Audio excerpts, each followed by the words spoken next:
About a few days ago, the UFC finally gave the fans what we've been asking for, literally for years. I'm talking about Petr Yan versus Deiveson Figueiredo. I mean, two former champions colliding. This is one of the most exciting matchups they can make right now.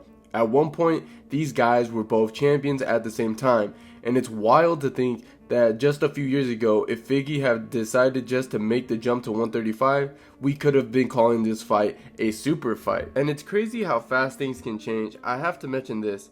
Yan is one of the toughest dudes in the bantamweight division. The guy had hard stylistic matchup one after another. And honestly, this is a fight where Petr Yan just can't afford to lose. I mean, he's 4-4 in his last 8 fights. And look at who he faced. He beat Song Yadong, lost to Merab Dvalishvili, lost to Aljo twice, and beat Sandhagen, beat Aldo and Uriah. It's like they keep giving him the hardest bosses in the game while others are stuck on the tutorial level. Some fighters seem to get easier matchups, but Yan always gets thrown to the wolves. It's like the UFC said, oh, you need a break? Nah, here's another killer. But all jokes aside, that's because Yan is a straight up beast, and Figgy's been making waves at 135. He's been taking out names like Rob Font, Cody Garbrandt, and Chito Vera, and he's looking sharp in all of those fights. Even at 135, where most guys are bigger, Figgy's still packing that knockout power. But just in general, this fight is wild to me, man. Yan looked sharp against Song Yadong, showing that he still got what it takes to hang with the best. And like I mentioned earlier, Figgy's been on a roll, taking out some serious names. Yan is ranked number 3 and Figgy is sitting at number 5. So you could definitely argue that this is a title eliminator, with both guys in the top 5 and hungry to get back to the top.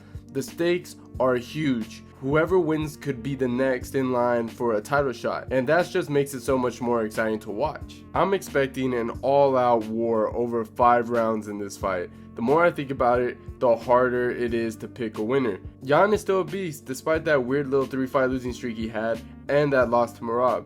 And just like Joe Rogan says, people forget, man. So the thing that makes Yan so good is his boxing. He's a striking technician who can turn an opponent's game plan into a puzzle with missing pieces. His sharp accuracy and ability to mix up combinations leaves his opponents second guessing themselves. Kind of like when you're trying to figure out if you already locked the front door. And in his stance switches, he's consistently shifting the angles of attack, making it feel like his opponent is fighting 2 people at once. When Yan starts targeting the body, you know he's setting up for the later rounds where the real damage happens. And one of Yan's trademark is his relentless pressure. He walks his opponents down with the patience of someone waiting for a parking spot during holiday shopping, and when he gets his opening, it's lights out.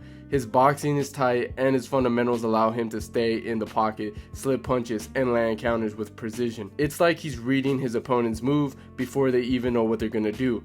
When Yan pushes the pace, fighters often find themselves on the defensive, trying to figure out how to survive rather than how to win. And while he's known for his striking, Yan isn't one to be taken lightly in the grappling department. His takedown defense is solid, and he's no stranger to throwing in a well-timed sweep or a trip, leaving you wondering why you even try to wrestle with him in the first place.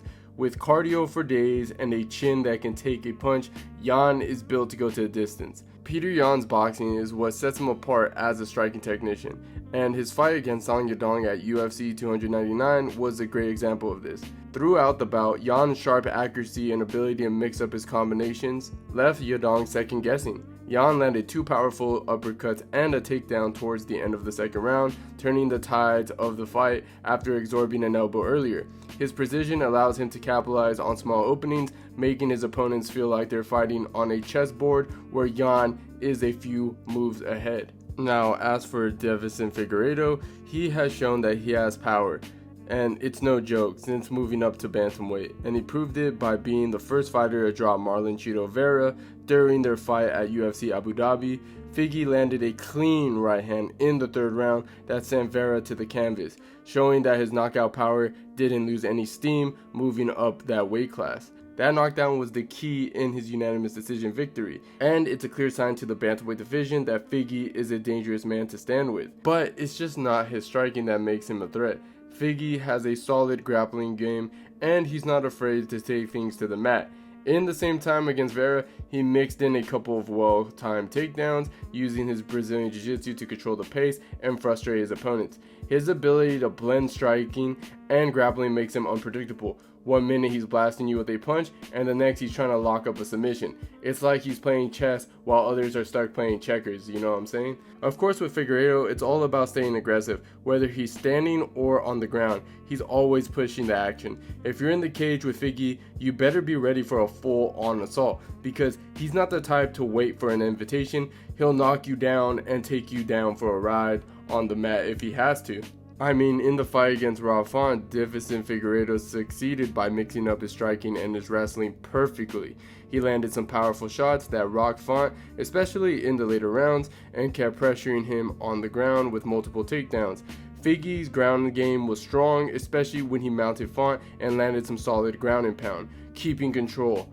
Font had moments, but Figgy's power and grappling were just too much to leading to a clear unanimous decision. So looking at this fight, I'm picking Figgy to come out on top.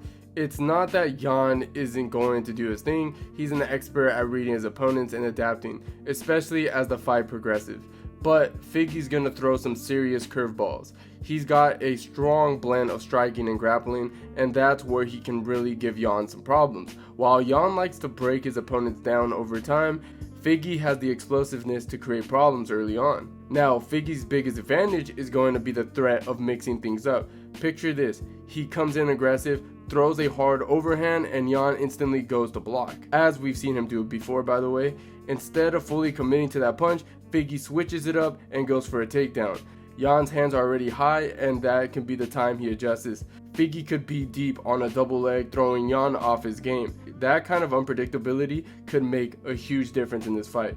For Figgy to secure the win, he needs to start up fast and keep the pressure on, like how he did against Deiveson. And against Yan, it's a 5-round fight. The longer it goes, the more time Yan has to adapt, which is something he's exceptional at. But Yan is a bit of a slow starter, which opens the door for Figgy to use his leg kicks and his speed early. If Yan spends too much time planting his feet and waiting for the reads, Figgy can rack up damage, especially with those brutal leg kicks. By the time Yan starts to figure things out, it might be already too late. In short, if Figgy can keep Yan guessing with feints, fast takedowns, and a high pace early on, he stands on a good chance of avoiding Yan's late fight adaptation and walks away with a win, in my opinion. Or it can go completely the other way, because in the same time, maybe Figgy can't keep that pace going. I mean, he was notorious for gassing out in 125, but this is the first time we're going to see him fight in a 5-round fight in 135. And if you can't keep that pace, then I'm a little bit worried, because even if he wins the first 2 rounds, Yan is going to come back and impose his will against Figgy. So I think that's what makes this fight so fascinating. But what do you guys think? Let me know in the comments down below. And if you enjoyed the video, please leave a like. And don't forget to subscribe to the channel if you haven't already. And like always, guys, I'll see you guys on my next one.